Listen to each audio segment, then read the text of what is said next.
Bwana Yesu asifiwe sana, mtumishi wa Bwana. Nina kila sababu ya kumtukuza Kristo kwa sababu ya asubuhi ya leo. Father, in the name of Jesus, tunakushukuru kwa neema yako Bwana. Asante kwa majira haya tena Bwana, katika asubuhi ya leo ambayo imependeza, imekufurahisha Bwana, kwamba tuendelee kuwepo juu ya uso wa nchi. Asante kwa sababu ya neema yako, asante kwa vile umekuwa pamoja nasi hata wakati huu tena Bwana. Baba, tunaomba ya kwamba neema yako ikaendelee kuwa juu yetu tena katika asubuhi ya leo.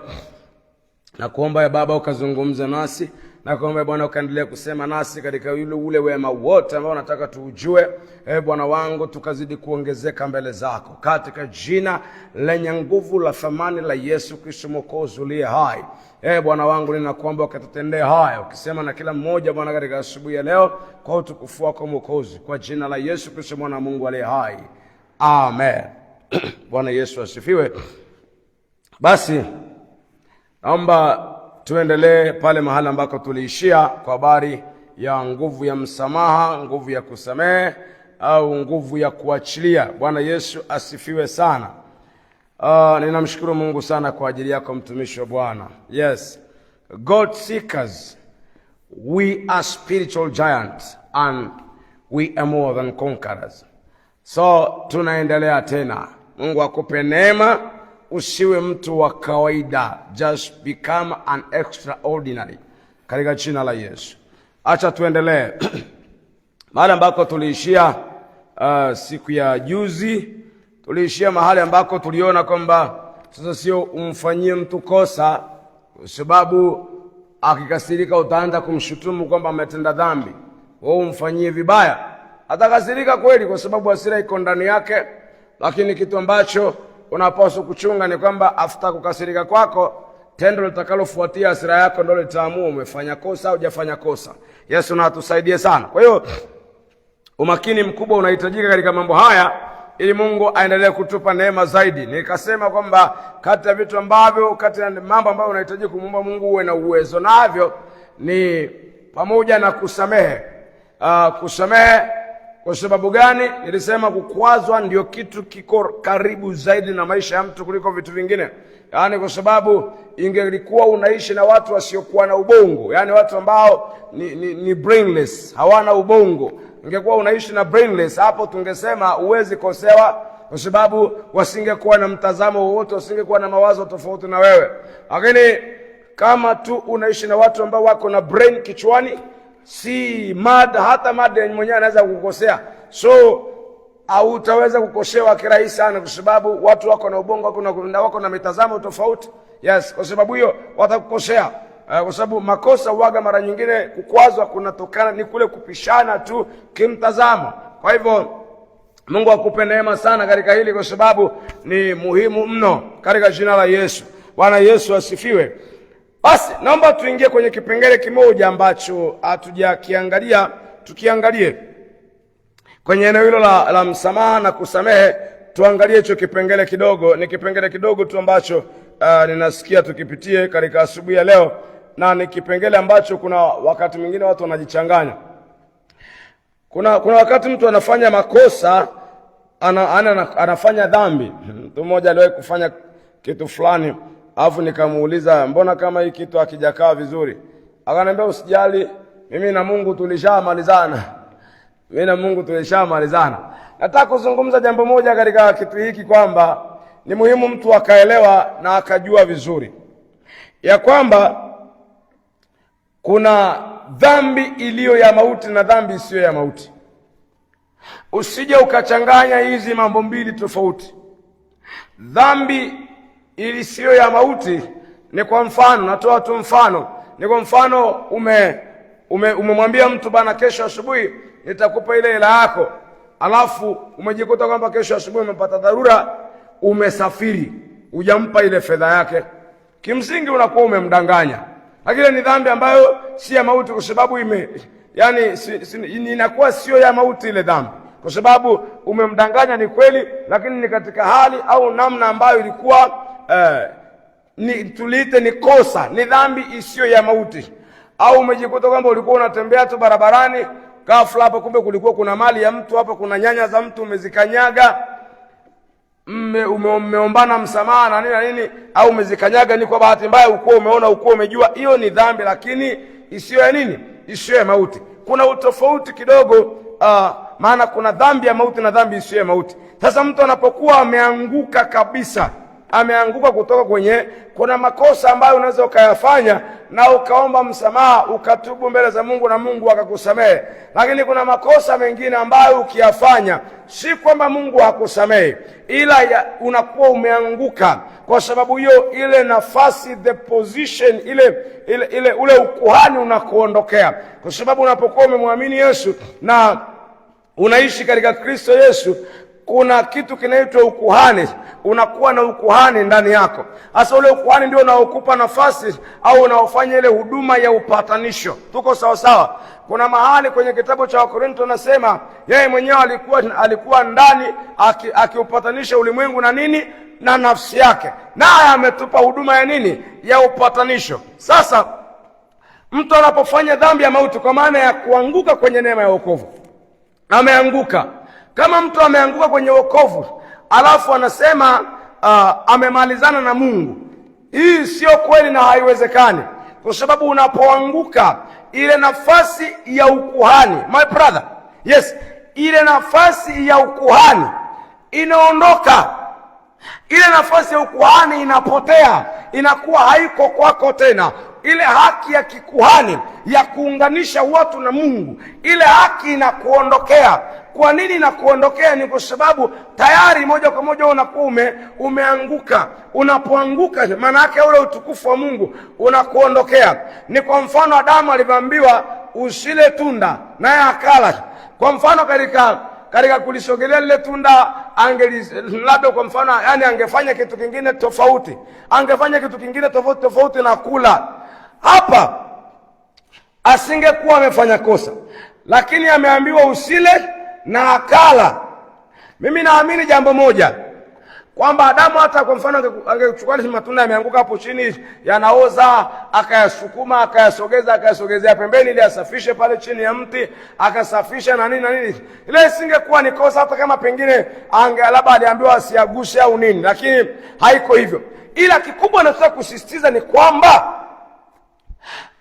mtu anaanguka kwenye wokovu, tunajua kabisa ameanguka, amefanya makosa, ameanguka, na watu wanahubiriana, bwana, neema ipo. Nataka ujue jambo moja, ya kwamba neema ipo ili kutusaidia kuishi makusudi, nia, mpango na madhumuni ya Kristo. Neema haiko ili kutufanya tuanguke na kuinuka.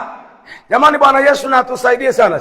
Hasa watu wanachanganya kwamba kwa sababu neema ipo, I can do anything na hakuna shida. Nani amekudanganya? Iko hivi, usije ukafanya makosa ya namna hiyo.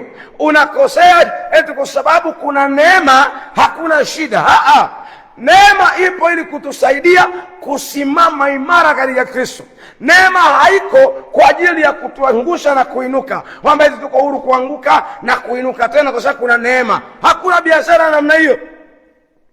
Kama hiyo biashara ingekuwepo, afadhali hata ingefanyika wakati ule wa Torati. Kwa sababu gani? Ni kwa sababu hii, kwamba wakati ulikuwa unachinja ng'ombe au unachinja mbuzi na dhambi yako inafutwa, afadhali hiyo. Lakini ya sasa hivi, nisikilize mpendwa, sasa hivi unapoanguka, yani umeanguka, shetani anakimbia mbele za Mungu kwenda kukushtaki, maana tayari ana fakta za kukushtaki, ana sababu za kukushtaki, ana vigezo vya kukushtaki. Yesu na atusaidie sana. Kwa hiyo umakini unahitajika mkubwa zaidi sana kuliko vile ambavyo tunaweza kudhani. Yani umakini unahitajika sana, kwa sababu yani usikae tu kizembe tu kwa sababu kuna neema. Jamani, Yesu na atusaidie sana. Sasa watu wanakaa kizembe kwa sababu eti neema ipo, kwa haina shida, unaweza ukafanya chochote. Ni vizuri kuwa makini sana. Narudia tena, ni vizuri kuwa makini mno. Yesu na atusaidie sana sana. Bwana Yesu na atusaidie sana. Tusome kitabu cha waraka wa kwanza wa Yohana sura ya 5. Ni sura ya 5 ndiyo mstari wa 16 na 17. Mtu akimwona ndugu yake anatenda dhambi isiyo ya mauti, ataomba na Mungu atampa uzima kwa ajili ya hao watendao dhambi isiyo ya mauti. Iko dhambi iliyo ya mauti. Sisemi ya kwamba ataomba kwa ajili ya hiyo. Kila lisilo la haki ni dhambi, na dhambi iko isiyo ya mauti. Kwa mfano, mtu ameacha kutoa fungu la 10. Hatusemi kwamba sio kosa, lakini ile ni dhambi isiyo ya mauti. Unaweza ukamwombea rehema, unaweza ukaomba kwa ajili yake na mambo yakaisha. Lakini mtu ameiba, ameenda kule, ndio kuna utofauti. Ameenda amegrab mali ya mtu, ameenda amezini, ameenda ameua mtu, ameenda amefanya mambo ya ajabu kule, ameanguka kwenye neema, hawezi kujiombea. Haya mambo mengine unaweza kujiombea na ukasamehewa, lakini dhambi ya mauti, yani ile anguko, tunalizungumzia zaidi ya anguko. Kwa nini nazungumzia hii? Ni kwa sababu kuna watu wanachanganya habari. Sasa anafanya anaanguka, alafu baada ya kuanguka anasema mimi na Mungu tulishamalizana. Mmemalizanaje na nafasi ya ukuhani imeisha? Ingelikuwa mnamalizana hivyo, usingekuwa na sababu ya kwenda kwa mchungaji au kwa mtu yoyote ile kuongozwa sala ya toba ili uokoke. Usingekuwa na hiyo sababu, ungejiombea tu mwenyewe na mambo yaishe. Lakini kwa nini hata Kornelio, tumwangalie mtu anaitwa Kornelio kwenye habari hiyo, amekuwa na maombi mengi, lakini anafika mahali ili apate neema ya wokovu, anatumwa mtu anaitwa Petro aende kwake ili akamsaidie. Tunachotaka kuzungumza kikubwa, unachosisitiza ni hiki: mtu asifikie hatua ya anguko, ameshaanguka alafu adiriki kusema eti amemalizana na Mungu. Jamani, hiki kitu hakuna. Ni kweli kuna kutubu na kusamehewa, kama ambavyo tumekuwa tukizungumza kuhusu msamaha, lakini hakuna kitu kama kujitubisha baada ya anguko. Hakuna kujitubisha baada ya anguko. Kwa sababu gani? Kwa sababu tayari huyu mtu nafasi ya ukuhani imemuondokea, kwa sababu ameanguka. Unapoanguka kwenye neema, umepoteza neema ile, umepoteza wokovu. Ile nafasi ya ukuhani inakuondokea immediately, haisubirii, inakuondokea. Ule utukufu, ile nafasi, ile huduma ya upatanisho inakuondokea. So hakuna vile unaweza kujipatanisha wewe wakati huduma ya upatanisho hauna. Huwezi kujipatanisha na Mungu tena, kwa sababu umeanguka, umeiacha neema. Tuko sawa sawa? So kama imetokea umeanguka, tafuta mtu wa kukusaidia. Usijifiche pale kwamba mimi na Mungu tulishamalizana. Hamwezi kumalizana na Mungu. Huwezi kutubu tena mbele za Mungu mwenyewe, kwa sababu tayari ile huduma ya upatanisho imekuondokea. Ule ukuhani ambao ndio wa kuunganisha wanadamu na Mungu umekuondokea. Kwa nini umekuondokea? Kwa sababu umeanguka. Yesu atusaidie sana. Kwa hiyo ni muhimu sana, yaani hii ni muhimu sana mpendwa, ukajua kama imetokea umeanguka, nenda kwa mtu akakuongoze sala ya toba. Usitaki ukaa hapo mwenyewe kwamba ukajiombee mwenyewe, haiwezekani. Jamani, Bwana Yesu asaidie sana. Nimesema nikizungumza kidogo hii kipande kwa sababu watu wanachanganya hii habari, lakini tutakuja kuiangalia kwa undani zaidi nini maana ya anguko na inawezekanaje, au je, mtu akianguka neema inaondoka ama haiondoki. Tutakuja kuiangalia vizuri kimaandiko, lakini nimesema niiguse hapa. Na kama umeshaongozwa sala ya toba, acha kuishi na guilt, acha kuishi na ile hatia. Hapana, hatia iondoke ndani yako. Maana immediately unapoongozwa sala ya toba, tayari ile dhambi yako inafutwa hapo hapo, haisubirii kesho. Kwa hiyo usianze kufikiria mimi nilivyokuwa. Hiyo ni historia ambayo ilikuwepo tu kwenye maisha yako, lakini kwa sasa wewe umeshaongozwa sala ya toba, umetakaswa tayari. Yesu na atusaidie sana. Kwa hiyo sio kachanganya habari katika mambo haya. Yesu na asifiwe sana.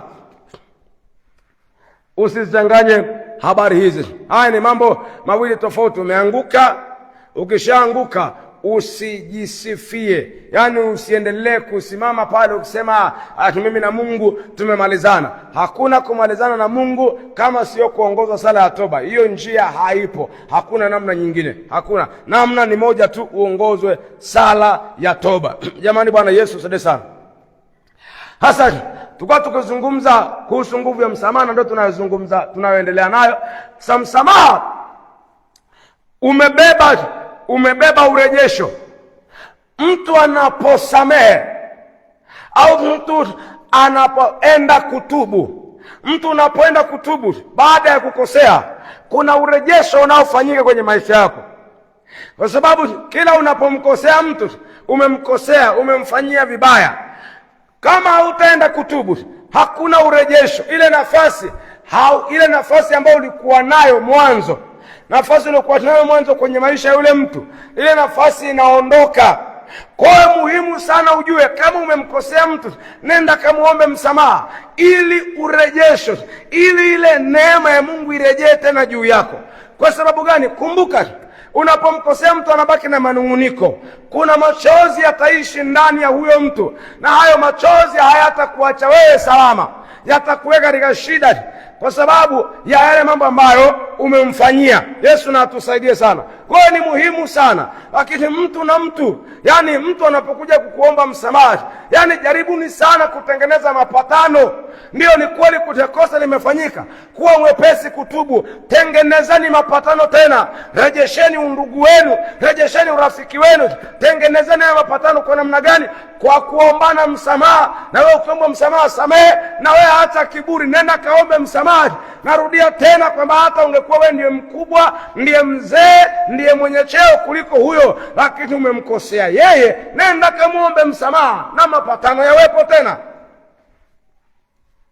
Yesu atusaidie sana. Sasa mambo ya kwamba unajikausha sijui na nini, hiyo mambo acheni, kwa sababu hiyo ni hatari kubwa na mbaya zaidi. Jamani, Yesu na atusaidie mno. Hiyo ni mbaya sana. Kwa hivyo ukimwangalia mtu anaitwa Daudi, Daudi anaishi katika hayo maisha. Pamoja na yote, nataka ushike jambo hili moja vizuri. Daudi alipopelekewa habari, nilishalisema lakini nilirudia tena kwa kusisitiza. Daudi anapelekewa habari ya kifo cha Sauli. Akili ya kawaida ingesema angefurahia sana kwamba hasa adui yake mkubwa amekufa, hata kuwa mtu wa kukimbia kimbia tena, kwa sababu hakuna mtu wa kumuwinda tena. Lakini badala yake mwenye kuzileta habari anajichanganya, akidhani ameleta habari nzuri kwa Daudi, mpaka anasema uongo. Maana maandiko yanasema Sauli aliuangukia upanga wake yeye mwenyewe pamoja na mchukua silaha wake. Maana alimwambia mchukua silaha wake ni uwe. Mchukua silaha wake akamwambia siwezi kukugusa. Alipokataa, yeye akauchukua upanga akauangukia, akafa. Na baada ya kufa, na mchukua silaha wake naye akauangukia upanga wake naye akafa. Yule kijana alikuwa tu kwa mbali akiangalia, aliona, akapeleka habari. Kwenye kupeleka habari, anataka kujichukulia shujaa, anataka kujipa ushujaa kwamba yeye ndiye aliyemuua nani? Sauli. Akajichanganya. Daudi, pamoja na kwamba Sauli alijionyesha kuwa adui yake, lakini Daudi aliishi kuwa mtu wa msamaha. Hata kama Sauli hakuna wakati ambako aliamua kumwangukia Daudi na kutengeneza mapatano. Anamwambia okay, ulithubutu kumuua Masihi wa Bwana, uliwezaje? Na akachukua upanga akamuua yule kijana. Kwa nini? Kwa sababu tu hakutaka huyu mtu, japokuwa anaonekana kuwa ni adui, lakini Daudi alikuwa mtu wa pekee, mtu wa ajabu. Na Mungu amempa kuwa imara kwenye habari ya ufalme. Aliapa hata kosekana mtu kwa Daudi atakayekaa kwenye kiti cha enzi. Anakuwepo tu Mungu, akampa Daudi heshima kubwa. Ule moyo wake wa ajabu, moyo wake wa pekee ambao alikuwa nao, ukampa credit kubwa sana mbele za Mungu mpaka na leo. Kwa hiyo ni muhimu sana, wapendwa watumishi wa Bwana, niseme na ninyi ndugu zangu na wanadamu wenzangu, ya kwamba ni muhimu mno ya kwamba umefanya makosa, nenda kaombe msamaha. Acha kukaa hapo katikati. Nasema tena, nenda kaombe msamaha. Hakuna maridhiano pasipo kuomba msamaha. Hakuna mapatano mapya pasipo kuomba msamaha. Na iko hivi, nilisema kuna makosa mengine ambayo unapoyafanya huwezi mwenyewe kwenda kuomba msamaha, kwa sababu pengine hata wale unaowaendea hawatakuelewa. Inaweza ikabidi utume wazee waende watangulie mbele yako, wazee ambao mnaheshimiana, lakini wanaheshimika pia kule ulikokosea kule. Kwa hiyo umefanya makosa namna hiyo, inabidi utume wazee. Ni sawasawa na hivyo, kama umeanguka kwenye anguko, neema ile imesha kuondokea au umeshaipungukia neema, kwa sababu hiyo una hatia, una makosa, ile nafasi ya ukuhani imekuondokea, nafasi ile huduma ya upatanisho imekuondokea. Basi unachopaswa kufanya, utafute watu ambao wana kibali bado mbele za Mungu, wakakuombe rehema kwa Bwana, wakuongoze sala ya toba, na baada ya hapo wakuombee. Ukitaka kujua, nenda kamuulize Ayubu. Akina Elifazi Mtemani waulize. Akina Elifazi Mtemani walifika walikuwa wako watatu pale kwa Ayubu, wakamshutumu Ayubu we na mambo mengi. Mwisho wa siku Mungu anawaambia tayari mimi nimewakasirikia, kwa sababu hiyo ninyi hamna nafasi tena ile mliokuwa nayo mwanzo. Atakayewasaidia ni Ayubu, akawaombea. Fikiria mtu yuko kwenye changamoto ngumu, yuko kwenye maumivu makubwa ya mwili, maumivu ya kuondokewa na watoto, ana maumivu ya kihisia na ana maumivu ya mwili. Jamani, sawa sawa. Mtu ameumizwa kwenye mwili, mtu ameumizwa kihisia. Narudia tena, naomba ushike vizuri. Mtu ameumizwa mwilini na ameumizwa kihisia. Ana majeraha kihisia, ana majeraha kwenye mwili, anayo majeraha kabisa. Alafu from nowhere tunamwambia yameisha. Hakuna ya namna hiyo, wapendwa. Tuwe na huruma. Mtu umemuumiza, ana maumivu ya namna hiyo, nenda kamuombe msamaha. Nenda anguka mbele zake, mwambie ndugu yangu, tafadhali nisamehe. Ndio yameishaje? Yaishaje? Mwambie Bwana, 1 2 3 nimekosea, ni kweli kabisa, na nimekuja hapa ndugu yangu, tafadhali nakuomba unisamehe. Hii haitakuondolea heshima, haitakuondolea heshima yako. Bado utabaki kuwa yule mwenye kuheshimiwa, bado utabaki kuwa tajiri, haitakufilisi. Hapana. Yesu atusaidie sana. Enda kaombe msamaha, acheni kiburi. Acha kiburi. Yesu na atusaidie sana. Kwa hiyo mtu anaitwa Ayubu ana maumivu ya kihisia ya kupoteza familia, kupoteza watoto wote. Alafu amekuja tena, ameenda tena hapa na hapa, amekutana na mwili wake una majipu. Mwili amepata majipu kwenye mwili, anakutana ugonjwa wa majipu, anaumwa. Alafu marafiki wanakuja, badala ya kumfariji wanaanza kumshutumu tena.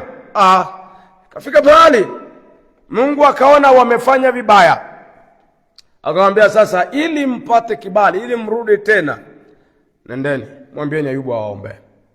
Ayubu akachukua sadaka akawaombea. Alipomaliza kuwaombea wakasamehewa na wakapona. Vinginevyo wasingepona mikononi mwa Bwana. Mungu angewapa adhabu, lakini Mungu akawafanyia msamaha baada ya Ayubu kuwaombea. Maana kosa walilofanya hawakuwa na nafasi tena ya kutubu, isipokuwa hawakuwa na kibali cha kumwendea Mungu, isipokuwa mwenye kibali ndiye aende akawaombea. Jamani, tuko sawa sawa? Mimi msisitizo wangu unabakia hapa tunapomaliza ujumbe huu. Msisitizo wangu unabakia hapa. Kuna watu wengi wanafanya makosa, alafu wanaanza kumwambia mtu yameisha. Hakuna kuisha. Nenda kaombe msamaha, kwa sababu hao watu uliowakosea, mtu anapokosewa wakati mwingine tegemea ni aina gani ya kosa.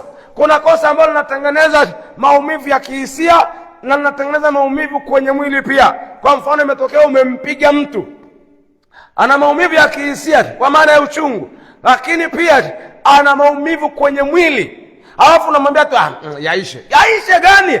Nenda muangukie, muombe msamaha.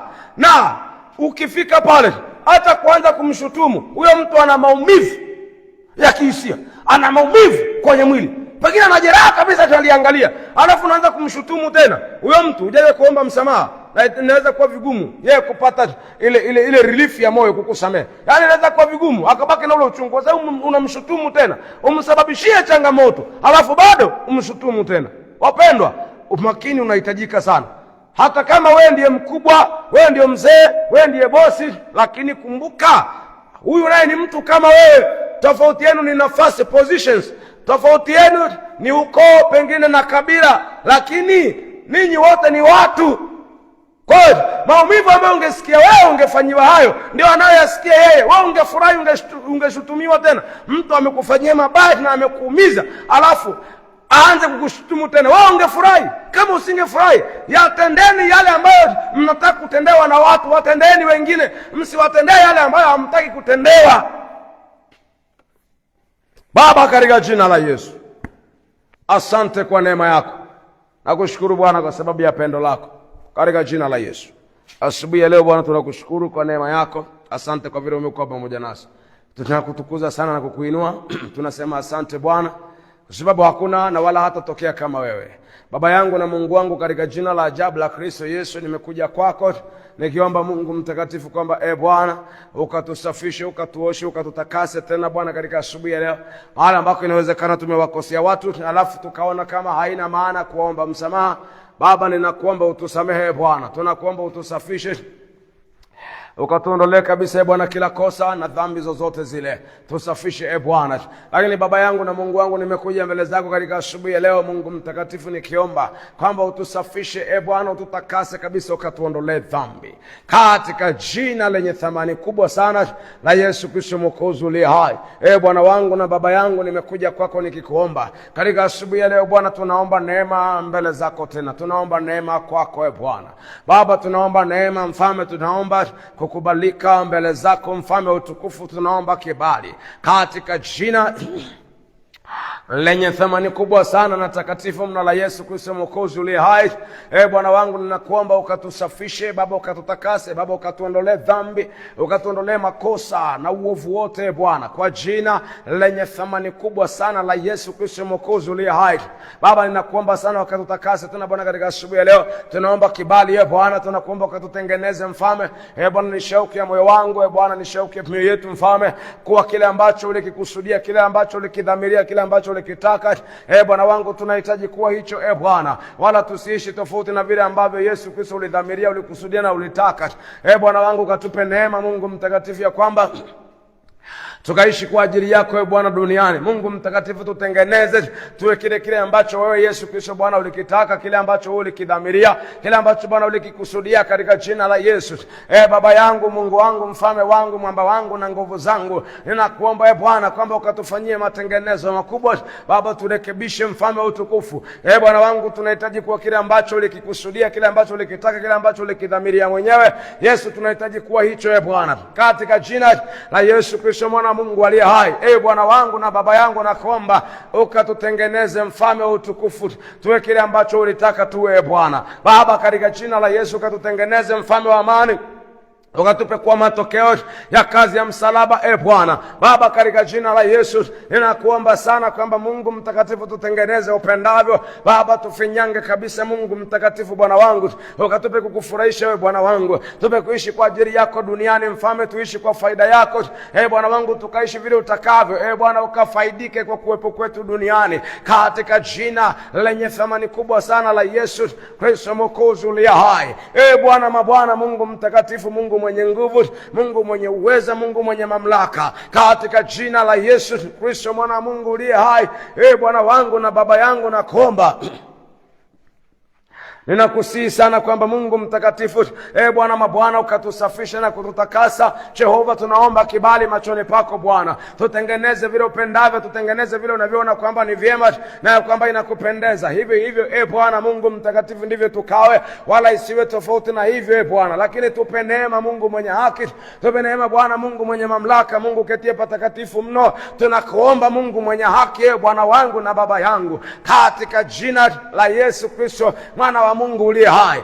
Bwana, tunaomba neema yako, tunaomba kibali chako Yesu, tutengeneze Mfalme Bwana, tuwe kile ambacho ulikitaka, tutengeneze Bwana, ukatupe neema ya kuwa furaha ya moyo wako Mfalme Bwana, tuwe furaha ya moyo wako Mungu wetu na Baba yetu, tutengeneze kabisa Mungu mtakatifu Bwana, tukawe kile ambacho ulikitaka, na tuwe furaha ya moyo wako Bwana. Baba, ukafurahishwe na kuwepo kwetu duniani Bwana, moyo wako ukajivunie kwamba umetuweka duniani, moyo wako ukajivunie kwamba tuko duniani Bwana. Baba, ukatukuzwe Baba, ukafaidike na kuwepo kwetu duniani, katika jina la Yesu Kristo mwana wa Mungu aliye hai.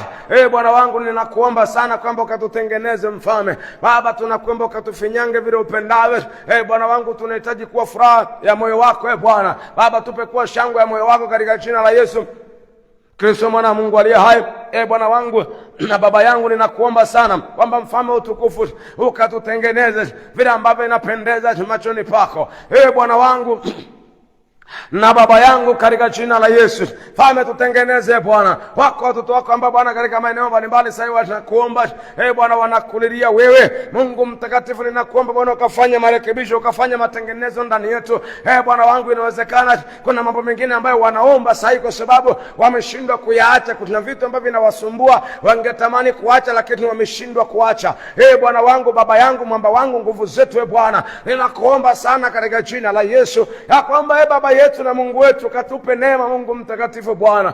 Yesu nakuomba kwa ajili yao kwamba ukawape neema Bwana, mahali popote ambako kuna kuomba gumu wao kuweza kubadilika. Yesu naomba neema yako Bwana, ukawape neema Mfalme. Naomba Bwana ukawawezeshe, kwa kuwa kwako tunajua yote yanawezekana. Wawezeshe basi Bwana, ukawape kuvuka, ukawape Bwana kwa watu tofauti katika jina la Yesu. Baba ninaomba neema yako ya pekee, neema yako ya ajabu Bwana, na iwe pamoja nao kwa jina la Yesu Kristo, mwana wa Mungu aliye hai.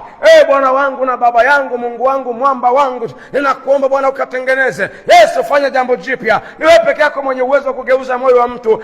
Bwana wangu ninakuomba Bwana ukafanye mageuzi, ukafanye mabadiliko katika jina la Yesu Kristo, mwana wa Mungu aliye hai. Bwana wangu nakuomba sana ukafanye mabadiliko Bwana katika jina la Yesu ndani yao Mfalme. Bwana wangu nakuomba ufanye mabadiliko, fanya mageuzi Bwana katika jina la Yesu Kristo, mwana wa Mungu aliye hai. Bwana wangu kumbuka tunakutumaini, tunakutegemea Bwana. Ninakuomba Mungu mtakatifu kwamba ukafanye mabadiliko ndani yao katika jina la Yesu Kristo, mwana wa Mungu aliye hai. Roho Mtakatifu Bwana nakuomba neema yako na imiminike juu yao. Naomba Bwana Roho Mtakatifu kaendelee kuwatamia Baba, wanahitaji ujazo wa Roho Mtakatifu Bwana. Asubuhi leo tumekuja mbele zako Mfalme, Bwana wangu na Baba yangu, ninakuomba ya kwamba Mfalme ukatukumbuke Bwana. Baba tuna haja na wewe Mfalme. Bwana wangu tunakuhitaji wewe katika jina la Yesu. Asubuhi ya leo Bwana, wewe ndio hitaji la mioyo yetu Mfalme. Asubuhi ya leo tena Bwana, wewe ndio hitaji la mioyo yetu Mfalme wa amani. Baba tunakuomba ya kwamba neema yako ya ajabu, neema yako ya pekee na iwe pamoja nasi Bwana, kwa jina la Yesu Kristo, mwana wa Mungu aliye hai. Bwana wangu na Baba yangu, ninakuomba sana kwamba neema yako Bwana na iwe pamoja nasi Bwana. Tunakuomba Bwana uwe pamoja nasi Mfalme, ufanye makao yako ndani yetu kama ulivyoahidi mwenyewe Bwana, ndani yetu ukae Bwana, ukafanye makao ndani yetu Mfalme, ukadhihirike ndani yetu Bwana. Acha uweza wako na nguvu zako Mfalme Bwana zikaonekane ndani yetu Bwana, kila mmoja akajua hakika kwamba unakaa ndani yetu Bwana, kila mmoja akaona kwamba uko ndani yake kwa jina la Yesu. Roho Mtakatifu Bwana kuomba tafadhali Bwana ukatujaze kwa Roho Mtakatifu, ukatujaze Bwana kwa Roho yako Mtakatifu Mfalme. Ninakuomba utujaze Bwana, acha uweza wako uwe dhahiri ndani yetu Bwana, katika jina la Yesu Kristo, mwana wa Mungu aliye hai. Bwana wangu na Baba yangu, ninakuomba sana kwamba Mfalme ukatuonekanie, Mfalme ukatutengeneze, Yesu ukatujaze kwa nguvu zako Bwana, ukatujaze Roho yako Mtakatifu Bwana, tuishi na kuenenda ndani ya Roho Mtakatifu Bwana, wala sio vinginevyo, katika jina la Yesu Kristo, mwana wa Mungu aliye hai. Baba tunaomba ujazo wa Roho Mtakatifu ndani yetu, wala tusio watu wa kawaida, lakini acha neema yako na iwe juu yetu katika jina la Yesu. Bwana tusio watu wa kawaida, kwa kuwa Bwana hautaki ukawaida, hautaki mazoea. Tunaomba neema yako Bwana, tusio watu wa kawaida, lakini Kristo tunakuomba ukatutengeneze upendavyo Mfalme, tuwe kile ambacho Kristo ulikubali kufa kwa ajili yake. Bwana wangu na Baba yangu, tutengeneze Mfalme, nguvu zako na zitembee nasi, uwepo wako Bwana ukapo pamoja nasi kila mahali Mfalme Bwana, tukaishi uweponi mwako katika jina la Yesu Kristo, mwana Mungu aliye hai. Baba yangu, Mungu wangu, Mfalme, mwamba na nguvu zetu Jehova, nakuomba ukatupe hiyo neema katika jina la Yesu Kristo, mwana Mungu uliye hai. Bwana wangu, Baba yangu, tuna nguvu zetu Mfalme, ninakuomba Bwana wangu na Baba yangu ya kwamba ukawe pamoja nasi Mfalme. Roho Mtakatifu Bwana ukaendelee kuzungumza nasi. Roho Mtakatifu Bwana ukaendelee kutuwezesha Bwana, ukaendelee kutupa neema zaidi katika kukaribia wewe Mungu mwenye haki. Ninaomba kwa ajili ya walio wagonjwa Bwana, ninakusihi ukawaguse mahali popote walipo Bwana, yeyote aliye mgonjwa au Bwana wangu nakuomba mguse, nyosha mkono wako wenye nguvu. Nakuomba Baba kwamba ukamguse huyo mtu, ukamponye kabisa katika jina la Yesu. Aina yote ya ugonjwa ambao ulimpata, Roho Mtakatifu nakuomba Bwana ukamguse, ukamponye kabisa Bwana. Muondolee kabisa hiyo changamoto, yule mwenye shida ya taya, ninamwombea neema yako Bwana na iwe juu yake katika jina la Yesu. Roho Mtakatifu nakuomba ukamguse, ukamponye katika jina la Yesu. Na yote aliye mgonjwa mahali popote, Roho Mtakatifu ninaomba uzima wako uingie ndani ya mtu mmoja mmoja katika jina la Yesu. Naomba Bwana ukawaponye wote walio wagonjwa. Naomba uzima wako na uwe ndani yao. Magonjwa yoyote yaliyokuwa ndani ya miili yao yaondoke na kuacha kwa jina la Yesu. Aina yoyote ya ugonjwa, aina yoyote ile ya ugonjwa, naomba iondoke kwa jina la Yesu. Ninaiamuru kuondoka, naiamuru kuondoka aina yoyote ile ya pepo wabaya kwa jina la Yesu. Mapepo majini toka ndani ya maisha ya watu katika jina la Yesu. HIV toka, H. pylori toka, una mamlaka kwa jina la Yesu. Baba, ninaomba uzima wako uwe ndani ya watoto wako kwa jina la Yesu Kristo Mwana Mungu aliye hai. Naomba Bwana ukawaponye, naomba Bwana ganga miili yao, ponya Bwana kwa jina la Yesu Kristo Mwana Mungu aliye hai. Piganie Bwana wale ambao wako na changamoto kwenye kazi zao. Yesu naomba ukawatetee Baba, ukawapiganie. Yesu nakuomba ukawape kibali, washindie. Hakuna kushuka cheo, hakuna kupunguzwa mshahara, lakini Bwana Yesu wainue zaidi katika jina la Yesu Kristo Mwana Mungu aliye hai.